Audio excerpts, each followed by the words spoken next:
Sleight of hand and twist of fate. On a bed of nails she makes me wait.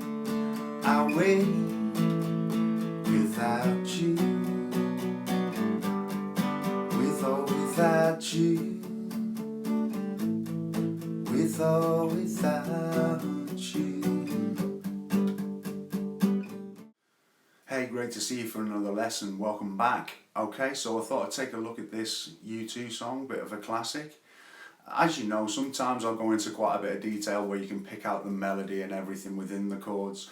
But for today, we're just going to take a look at its basic form, if you like, okay? So, just 4 chords. You've got D, an A B minor, and a G. Alright, so it's as simple as that. Hopefully you're familiar with those chords.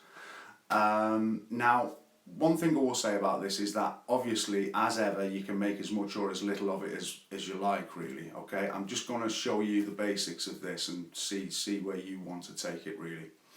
So, as you probably noticed in the intro, I played kind of 2 different strums with the right hand, one a more dampened strum and one more kind of open, if you like.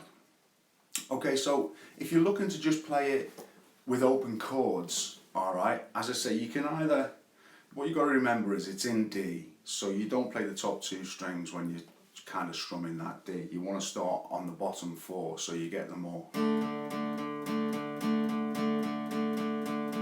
And that's the kind of strum you're looking for with this, so you're not looking really to cover all the strings, okay, just the basic.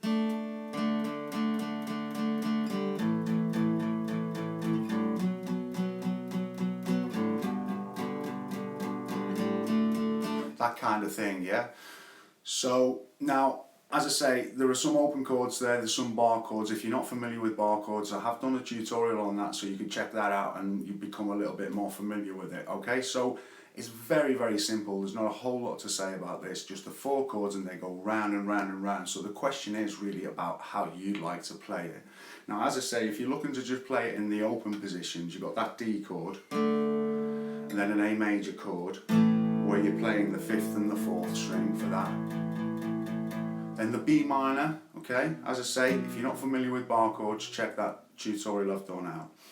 Now, that's your B minor there, and of course you've got the chords up above. Now you can play it like that as a bar, but you can play it in more of an open position, so it's like that. Yeah, so it just means that you haven't got that bass note there and that B.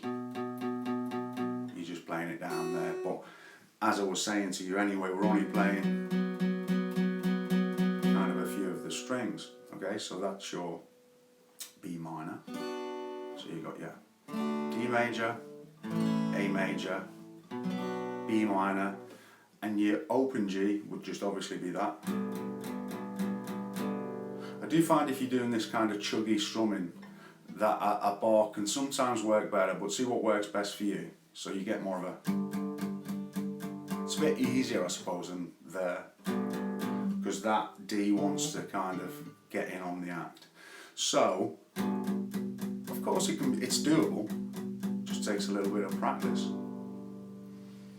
Alright, so just to show you, there's the 2 different ways. If you want to play it dampened, I've talked about this on many occasions, just use this part of your palm of your hand and kind of rest it on the strings.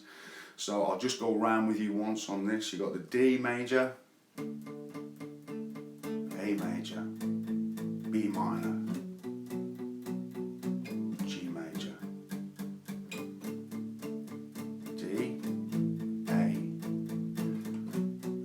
B minor, and an open G, D, A,